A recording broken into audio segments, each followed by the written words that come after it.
Nderuar shikues, përshëndetje. Emiratet e Bashkuara Arabe edhe njëherë po paraqiten si një kalë troje brenda tërësisë arabe, në rastin konkret brenda vetë vendeve gjirit si prodhuesit më të mëdhenj të naftës. Vendi është tërhequr nga umbrella e OPEC-ut, e cila jo vetëm që është një organizatë thjesht e vendeve prodhuese të naftës, por gjithashtu edhe një mjet i fuqishëm politik dhe gjeostrategjik që ka dhënë peshë rajonit në hartën gjeopolitike. Edhe pse në shikim parë duke si një vendim që do të forconte sovranitetin dhe do të krijonte pavarësi për të ardhmen orientimi strategjik të vendit, sipas ekspertëve, ky vendim i Emirateve është si rezultat i luftës së heshtur me Arabinë Saudite dhe rolin e liderit të kësaj të fundit në OPEC. Një faktor shumë i rëndësishëm që ndoshta na jep një pistë orientimi për të kuptuar këtë veprim është thellimi i bashkëpunimit të Emirateve me Izraelin në të gjitha fushat. Së fundmi u zbulua se me urdhër të Netanyahut janë instaluar sistemet antiraketori izraelite në tokën emiratase për të mbrojtur këta të fundit nga sulmet iraniane. Me një fjalë, largimi i Emirateve nga OPEC-u e dëmton shumë fuqinë politike të gjirit në skenën ndërkombëtare.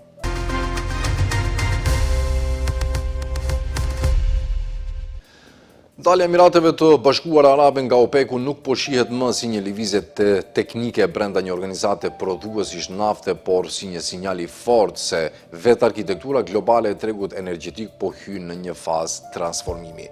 Për dekada me radhë, kjo organizatë ka qenë një nga instrumentet më të rëndësishme për stabilizimin e çmimeve dhe menaxhimin e ofertës globale. Por sot, me përçarjet që po bën gjithnjë më të dukshme dhe me aktorë që kërkojnë më shumë autonomi, lind pyetja thelbësore. Apo hyn bota në një epokë të re ku bashkëpunimi zëvendësohet nga konkurrenca e hapur dhe ku kontrolli kolektiv mbi tregun po zbehet nga një treg i kontrolluar me kujdes në një sistem gjithnjë më të fragmentuar dhe konkurrues, si do të ndikojë kjo lëvizje në çmimet globale të naftës, në inflacion dhe në stabilitetin ekonomik të vendeve që varen nga energjia dhe çfarë rreziqesh dhe mundësish sjell kjo për ekonominë botërore. Dalja e Emirateve të Bashkuara Arabe nga OPEC-u dhe formati i zgjeruar OPEC+ nuk është një zhvillim teknik i zakonshëm në tregun e energjisë. Është një akt që sinjalizon një ndryshim të thellë në mënyrën se si funksionon pushteti global, ekonomik, politik dhe strategjik. Në një kohë kur tregjet janë të trazuara nga luftërat dhe tranzicioni energjetik, ky vendim duket më shumë si një deklaratë pavarësie, sesa si një rregullim prodhimi. Për dekada me radhë, OPEC-u ka qenë instrumenti kryesor për menaxhimin e ofertës së naftës dhe stabilizimin e çmimeve globale. Por ky model gjithmonë ka kërkuar disiplinë kolektive, një kompromis mes interesave kombëtare dhe një strategjie të përbashkët. Pikërisht këtu qëndron thelbi i krizës aktuale. Ky kompromis po shpërbëhet. Nëse dikur tregu global i naftës dukej si një sistem i kontrolluar me kujdes nga disa duar të fuqishme, sot ai po hyn në një fazë ku rregullat e vjetra po zbehen. Në qendër të këtij sistemi ka qenë për dekada dy struktura kyçe, OPEC dhe zgjerimi i tij më i ri, OPEC+. Por për të kuptuar pse këto mekanizma po lëkunden sot, duhet parë më thellë se çfarë përfaqësojnë realisht. OPEC nuk është thjesht një organizatë teknike e prodhuesve të naftës. Është një instrument pushteti, i krijuar në vitin 1960 nga disa shtete që kërkonin të rimerrnin kontrollin mbi burimet e tyre natyrore, ai u shndrua shpejt në një kartel që mund të ndikonte drejt për drejt ekonominë globale. Duke vendosur sa naftë do të hidhej në treg, vendet anëtare nuk po menaxhonin vetëm prodhimin, ato po menaxhonin çmimet, inflacionin dhe në mënyrë indirekte stabilitetin ekonomik të shumë vendeve. Në thelb, filozofia e OPEC-ut është e thjeshtë. Kontrollo ofertën për kontrolluar çmimin. Kur prodhimi ulet, çmimet rriten. Kur prodhimi rritet, çmimet bien. Kjo logjik i ka dhënë organizatës një peshë të jashtëzakonshme, sidomos në momentet kur ekonomia botërore ka qenë e varur nga energjia fosile. Por bota nuk qëndron statike. Me kalimin e kohës, u bë e qartë se OPEC nuk ishte më i mjaftueshëm për të kontrolluar tregun. Prodhues të mëdhej jashtë tij, sidomos Rusia, kishin ndikim të konsiderueshëm dhe vepronin jashtë çdo disipline kolektive. Kjo krijoi një hendek që dobësonte fuqinë reale të kartelit. Përgjigjja erdhi në vitin 2016 me krijimin e OPEC+. Ky nuk është një organizëm formal në kuptimin klasik, por një aleancë funksionale që bashkon OPEC-un me prodhues të tjerë të mëdhenj. Në praktik, ai zgjeroi ndjeshëm kapacitetin për të ndikuar tregun global, duke përfshirë aktorë që më parë vepronin në mënyrë të pavarur. Megjithatë, pikërisht këtu fillojnë edhe problemet. Sa më i madh të bëhet një mekanizëm i tillë, aq më e vështirë bëhet ruajtja e unitetit. Interesat kombëtare nuk janë gjithmonë në harmoni. Disa vende duan çmime të larta dhe provim të kufizuar, të tjera duan të prodhojnë sa më shumë për të maksimizuar të ardhurat. Ky tension i brendshëm është sot një nga sfidat më të mëdha për OPEC dhe OPEC+. Në këtë kontekst, këto struktura duhet parë jo vetëm si instrumente ekonomike, por si reflektim i një rendi më të gjerë gjeopolitik. Vendimet për prodhimin e naftës shpesh janë po aq politike sa janë ekonomike. Ato lidhen me aleanca, rivalitete dhe strategji afatgjata për ndikim global. Sot, ndërsa bota përballet me tranzicionin energjetik dhe me pasiguri të reja gjeopolitike, roli i OPEC dhe OPEC+ po vihet në pikpyetje. A mund të mbeten këto struktura gardian të çmimeve globale në një treg gjithnjë më të fragmentuar, apo po hym në një epokë ku çdo shtet do të ndjek interesin e vet, duke dobësuar çdo formë koordinimi kolektiv? Përgjigjja ende nuk është e qartë, por një gjë është e sigurt. Epoka kur disa vende mund të diktonin ritmin e tregut global të naftës pas FID, po i afrohet fundit.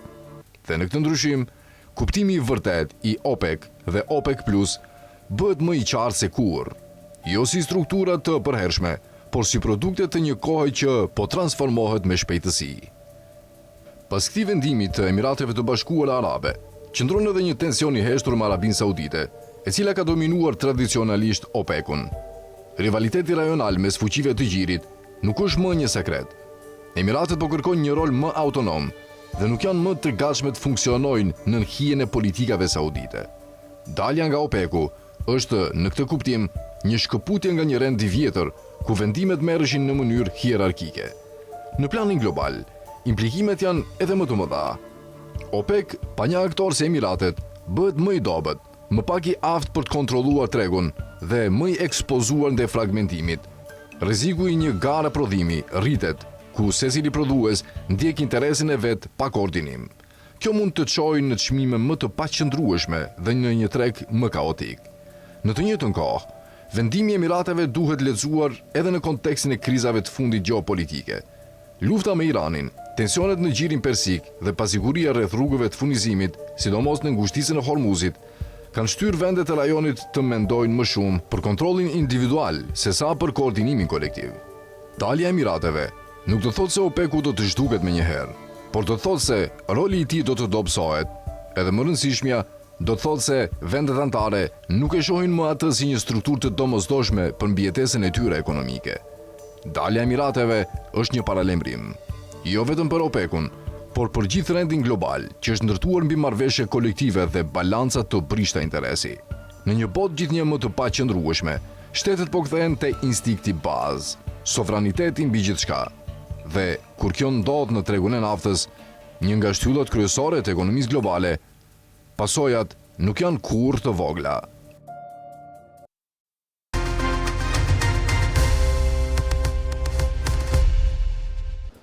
Vendimi i Emirateve për të dalë nga OPEC-u është indikuar drejt për drejt nga SBA dhe Izraeli. Dhe cili është roli i tyre në këtë rast? Në pamje të parë, OPEC-u duket si një klub i mbyllur shtetesh prodhuese që vendosin mbi fatin e tregut global të naftës, duke kontrolluar ofertën dhe duke ndikuar drejt për drejt në çmime. Por ky është vetëm një perceptim sipërfaqësor. Në realitet, fuqia e kësaj organizate nuk ekziston në vakum dhe as nuk është absolute. Ajo ndërvepron vazhdimisht me aktorë të jashtëm që, edhe pse nuk janë pjesë të ryezës vendimmarrëse, ndikojnë në mënyrën vendimtare në trajtimin e politikave energjetike globale. Ky ndërveprim krijon një sistem kompleks, ku vendimet e OPEC-ut shpesh janë reagim ndaj presioneve të jashtme dhe jo domosdoshmërisht iniciative pavarur. Pyetja që shtrohet sot është thelbësore. A është OPEC-u ende një qendër reale pushteti apo thjesht një mekanizëm që operon brenda kufizimeve të imponuara nga aktorë më të mëdhenj? Në pamje të parë, OPEC duket si një klub i mbyllur i vendeve prodhuese të naftës, që vendosin vetë fatin e tregut global. Por realiteti është më kompleks. Fuqia e këtij karteli nuk ekziston në vakum. Ajo ndërvepron vazhdimisht me aktorë të jashtëm, që, ndonse nuk janë pjesë e tij, ndikojnë drejt për drejt në drejtimin e politikave energjetike. Dy prej këtyre aktorëve janë Shtetet e Bashkuara të Amerikës dhe Izraeli, me role të ndryshme, por jo të parëndësishme. Roli i Shobaz është i drejt për drejt, i prekshëm dhe shpesh vendimtar, si një nga prodhuesit më të mëdhej të naftës në botë, veçanërisht pas revolucionit të naftës shale. Shobaz ka krijuar një realitet të ri, një fuqi energjetike që nuk i bindet kuotave të OPEC-ut dhe që mund të reagojë shpejt ndaj luhatjeve të çmimeve. E çka është revolucioni i naftës shale? Shprehja revolucioni i naftës shale nuk i referohet thjesht një përparimi teknologjik në industrinë e energjisë, por një ndryshim strukturor me pasoja të thella ekonomike dhe gjeopolitike në shkallë globale. Ky transformim nisi në Shtetet e Bashkuara në fund viteve 2000 dhe u konsolidua gjatë dekadës pasuese, duke ndryshuar mënyrën se si prodhohet, tregtohet dhe shpërndahet nafta dhe gazi natyror në botë. Në thelb të këtij revolucioni qëndronin dy teknologji kyçe: frakturimi hidraulik dhe shpimi horizontal. Këto metoda bën të mundur nxjerrjen e hidrokarbureve nga formacionet shkëmbore argjilore, të cilat më parë konsideroheshin ekonomikisht të papërdorshme për shkak të kostove të larta dhe kompleksitetit teknik. Me këto inovacione, burime të mëdha energjie që më parë ishin të paarritshme, u kthyen në rezerva aktive prodhimi. Ky kapacitet e ka dobësuar ndjeshëm aftësinë e grupit për të kontrolluar tregun. Sa herë që OPEC-u përpiqet të ngrejë çmimet duke ulur prodhimin, prodhuesit amerikan kanë mundësinë të rrisin furnizimin dhe të neutralizojnë efektin. Por ndikimi amerikan nuk ndalet te prodhimi. Ai shtrihet në diplomaci, në marrëdhënie strategjike dhe në presion politik. Marrëdhënia me Arabinë Saudite është shembulli më i qartë. Për dekada, kjo lidhje ka qenë një nga shtyllat e stabilitetit energjetik global, siguri ushtarake në këmbim të një roli moderues në tregun e naftës. Kur çmimet rriten shumë dhe kërcënojnë ekonominë globale dhe veçanërisht ata amerikane, presioni mbi Riyadhin për të rritur prodhimin bëhet i dukshëm.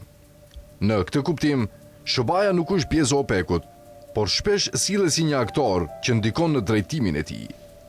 Ndryshe është rasti i Izraelit. Roli i tij nuk është ekonomik në kuptimin klasik të tregut të naftës. Izraeli nuk është një eksportues i madh nafte dhe nuk ka ndikim të drejtë për drejtë në kuotat apo vendimet e prodhimit, por ndikimi i tij është gjeopolitik dhe në lindjen e mesme, gjeopolitika shpesh ka po aq pesh sa ekonomia. Tensionet e vazhdueshme me aktorë rajonal si Irani, përplasjet indirekte dhe rreziku i përshkallëzimit ushtarak krijojnë një ambient pasigurie që reflektohet menjëherë në tregjet e energjisë. Çdo krizë në rajon, çdo kërcënim ndaj rrugëve strategjike si ngushtisja e Hormuzit, përkthehet në çmime më të larta dhe në panik tregu. Në këtë mënyrë, Izraeli ndikon jo duke prodhuar naftë, por duke qenë pjesë e një arkitekture tensioni që formoson perceptimin global të rrezikut. Në fund, duhet kuptuar një vërtet themelore. OPEC nuk funksionon i izoluar. Ai është pjesë e një sistemi më të madh ku energjia, politika dhe siguria janë të ndërthurur angusht. Shobaja sfidon dhe balancon atë nga jashtë përmes fuqisë së saj ekonomike dhe ushtarake. Izraeli nga ana tjetër ndikon në mënyrë më të tërthartë përmes dinamikave të konfliktit dhe aleancave rajonale. Kjo do të thotë se tregu global i naftës nuk përcaktohet vetëm nga fuqitë e prodhuara apo nga vendimet në sallat e OPEC-ut. Ai përcaktohet edhe nga marrëdhëniet e pushtetit, nga tensionet dhe nga kalkulime strategjike të aktorëve që, edhe pse nuk janë në tryez, janë gjithmonë në lojë. Dhe pikërisht kjo e bën këtë treg një nga më të ndërlikuarit dhe më të paparashikueshmit në botë. Dalja e Emirateve nga OPEC-u është mbi të gjitha shenje dukshme një përçarje të thellë rajonale mes Riyadit dhe Abu Dhabit, më saktësisht mes dy vizioneve të papajtueshme për endin e gjirit.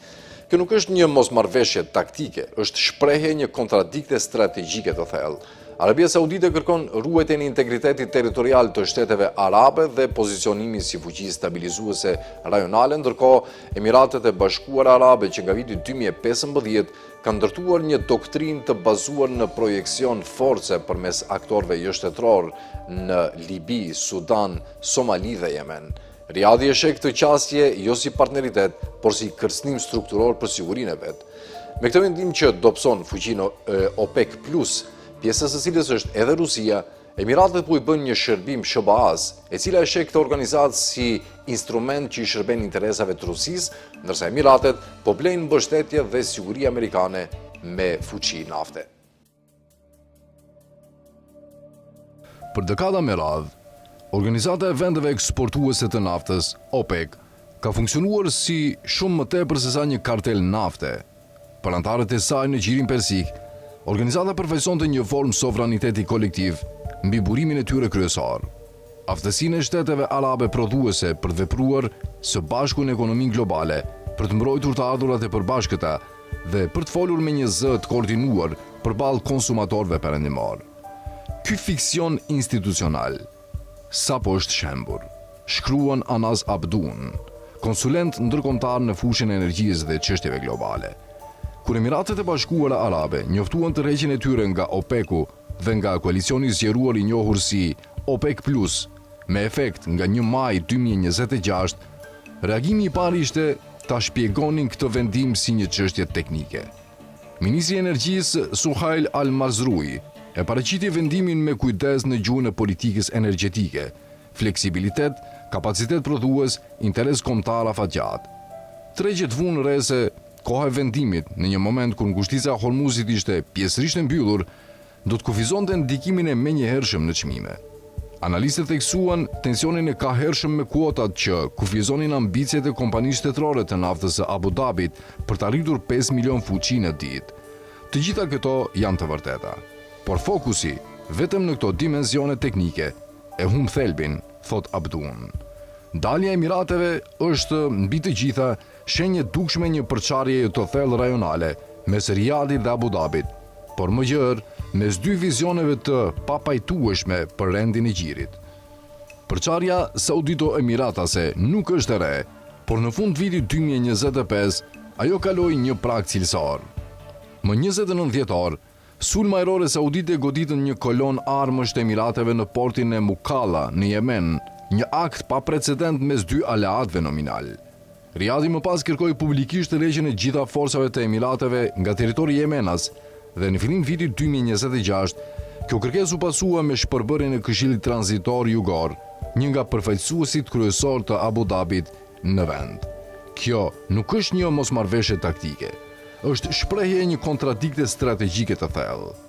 Arabia Saudite kërkon ruajtjen e integritetit territorial të shteteve arabe dhe pozicionimin si fuqi stabilizuese rajonale. Ndërkohë, Emiratet e Bashkuara Arabe, që nga viti 2015 ka ndërtuar një doktrinë të bazuar në projekcion force përmes aktorëve jo shtetëror në Libi, Sudan, Somali dhe Yemen. Riyadi e sheh këtë qasje jo si partneritet, por si kërcënim strukturor për sigurinë e vet. Të qëndruarit brenda OPEC-ut në një arkitekturë të dominuar nga Riyadi do të nënkuptonte nënshtrim institucional, pikërisht në momentin kur marrëdhëniet dypaleshe po shndrohen në rivalitet të hapur. Dalja është gjithashtu një akt shkëputjeje sovrane nga kjo vartësi. Disa do të krahasojnë këtë me daljen e Katarit në vitin 2019. Por kjo do të ishte gabim analitik. Katari u tërhoq nga OPEC-u si një prodhues margjinal i naftës, identiteti energjetik i cilit ishte zhvendosur prej kohësh drejt gazit natyror të lëngshëm. Dalja e tij ishte riorientim sektorial, jo përçarje politike. Emiratet, përkundrazi, ishin prodhuesi i tretë më i madh i organizatës, duke përfaqësuar rreth 12% të prodhimit total. Dalja e saj është një amputim. Ajo tregon se edhe antarët më qendror të kartelit mund të vlerësojnë se interesat e tyre shërbehen më mirë jashtë organizatës se sa brenda saj. Organizata po përballet me një krizë legjitimitetit të brendshëm, që kjo dalje e bën dukshëm të pamohueshme. Që nga pushtimi i Ukrainës, OPEC+ është perceptuar në Washington si një instrument që shërben një disiplinë çmimesh që përkon objektivisht me interesat ruse, duke mbajtur të ardhurat nga nafta për financuar luftën. Administrata e Trumpit e ka thënë këtë hapur, duke lidhur mbështetjen ushtarake amerikane në Gjirin Persik me çmimet e naftës. Duke zgjedhur lirinë e prodhimit, Abu Dhabi dërgon një sinjal distancimi nga kjo arkitekturë, një arkitekturë vlera gjeopolitike së cilës në Washington është e qartë. Në këtë mënyrë, Emiratet bëjnë një zgjedhje që shkon përtej politikës energjetike. Ajo po blen mirë kuptim strategjik amerikan me fuqinë nafte, pikrisht në momentin kur Aleanca Rajonale po shembet dhe kur i nevojitet një garanci e re sigurie. Me Iranin që ka kryer sulme të drejtë për drejta ndaj territorit dhe anijeve të Emirateve të Bashkuara Arabe dhe me Arabinë Saudite në përplasje të hapur, llogaritja strategjike e Abu Dhabit ka ndryshuar rrënjësisht. Washingtoni nuk është më thjesht partneri preferuar, është bërë domosdoshmëri. Humbësi i vërtet nuk është Arabia Saudite, ekonomia së cilës mund të përballojë goditjen. Humbësi i vërtet është ideja e një aftësie kolektive të shteteve arabe prodhuese të naftës për të formësuar rendin global energjetik. Çdo dalje, Katari dje, Emiratet e Bashkuara Arabe sot, e bën organizatën gjithnjë më pak përfaqësuese dhe gjithnjë më shumë të identifikuar me interesat saudite. Pyetja që shtrohet tani nuk është nëse antarë të tjerë do të ndjekin të njëjtën rrugë, por nëse OPEC-u, i zhveshur nga prodhuesi i tij i tretë më i madh në kontekstin e një lufte rajonale dhe ripozicionimi aleancash, mund të pretendojë ende se përmbush funksionin e tij historik. Shkruan Abdun. Emiratet e Bashkuara Arabe kanë një armik të përbashkët me Izraelin, Iranin. Vendi arab ka thelluar edhe më shumë bashkëpunimin strategjik dhe ushtarak me Tel Avivin, ndërsa është zbuluar se Netanyahu fshehu razi ka dërguar ushtar izraelit në Emirate për të instaluar bateri të sistemit Iron Dome gjatë luftës kundër Iranit. Ndërsa janë afruar edhe më shumë me Izraelin, Emiratet në të njëjtën kohë janë distancuar edhe më shumë nga aleatët e Gjirit dhe për një moment vjen ideja e largimit nga OPEC-u, gjë që dobëson dukshëm rolin strategjik të Gjirit dhe vendeve eksportuese të naftës në skenën ndërkombëtare. Sipas zyrtarëve izraelit, Abu Dhabi dëshiron të afrohet më shumë me Izraelin dhe me vendet që mbështeten gjatë luftës me Iranin, përfshirë Francën, Shtetet e Bashkuara dhe Mbretërinë e Bashkuar. Teksa Izraeli gjithnjë më shumë shihet si agresor dhe luftënxitës në rajon, Emiratet kanë shprehur nevojën për marrëdhënie më të ngushta, duke thënë se ndikimi i Izraelit do të bëhet më i madh në Gjirin Persik e jo më i vogël. Emiratet e Bashkuara Arabe dhe Izraeli po thellojnë bashkëpunimin e tyre në një moment kur lufta me Iranin po riformëson aleancat në lindjen e mesme. Vendosja e sistemit izraelit Iron Dome në Emirate dhe koordinimi i sigurisë mes dy vendeve tregon një afrim të paprecedent mes tyre. Ndërkohë, Abu Dhabi po distancohet gjithnjë më shumë nga disa aleat tradicional rajonal dhe po e rishikon rolin e tij në organizata ndërkombëtare. Kryeministri izraelit Benjamin Netanyahu, sipas raportimeve, urdhëroi fshehurazi ushtrinë izraelite të dërgonte një bateri penguese të sistemit Iron Dome së bashku me ushtarët për ta operuar në Emiratet e Bashkuara Arabe, pas një telefonate me presidentin Sheikh Mohammed bin Zayed Al Nahyan. Veprimi sinjalizon se sa shumë janë afruar marrëdhëniet mes dy vendeve. Tani, teksa Emiratet po distancohen nga aleatët e tyre tradicional për shkak të qëndrimit tyre ndaj luftës me Iranin, Izraeli po e sheh një mundësi të paprecedent për të forcuar më tej marrëdhëniet, sipas disa zyrtarëve izraelit. Emiratet e Bashkuara Arabe, të cilat në vitin 2020 u bën vendi i parë arab pas 26 vjetësh që normalizoi marrëdhëniet me Izraelin përmes marrëveshjeve të Abrahamit, kanë deklaruar se lufta me Iranin mund të riformizojë aleancat e tyre rajonale. Sipas tyre, ka një zhgënjim me disa nga aleatët e tyre më të afërt arab. Abu Dhabi, sipas zyrtarëve izraelit, dëshiron të afrohet më shumë me Izraelin dhe me vendet që mbështesin gjatë luftës, përfshirë Francën, Shtetet e Bashkuara dhe Mbretërinë e Bashkuar. Mes zhvillimeve të kufizuara pozitive që dolën nga lufta me Iranin, kjo marrëdhënie me Abu Dhabin bie në sy si lajm i mirë, ka thënë një burim izraelit në njohuri për raportet e reja me Emiratet për CNN-in, duke shtuar se marrëdhëniet kanë arritur një nivel të ri, edhe në nivel udhëheqësish. Zyrtarët e Emirateve të Bashkuara Arabe dhe analistë e lidhur me shtetin kanë bërë së fundmi kritika të rralla publike ndaj vendeve arabe, duke akuzuar se nuk kanë reaguar mjaftueshëm gjatë sulmeve iraniane. Këshilltari i presidentit të Emirateve, Anwar Gargash, ka thënë në një konferencë në Dubai se qëndrimi i vendeve të tjera të Gjirit ishte historikisht më i dobti. E prisja nga Liga Arabe dhe nuk jam i befasuar, ka thënë ai, duke i referuar organizatës me 22 shtete arabe. Por nuk e prisja nga vendet e Gjirit dhe jam i habitur, ka shtuar ai. Teksa kritikat shtoheshin se Izraeli dhe SBA-ja kishin përfshirë gjirin në një luftë që shumica e vendeve të rajonit nuk e donin, Gargash ka theksuar nevojën për marrëdhënie me të dyja palët, duke i thënë CNN-it se ndikimi i Izraelit do të bëhet më i madh në gjirin persik dhe jo më i vogël. Një burim diplomatik i Izraelit ka thënë se Izraeli nuk e kishte parashikuar këtë afërsi kur u nënshua marrëveshja e Abrahamit, duke i referuar thellimit të bashkëpunimit ushtarak. Lufta solli një afrim të paprecedent, i nxitur nga ndjenja e një fati të përbashkët. Të dyja vendet u sulmuan dhe kanë një armik të përbashkët.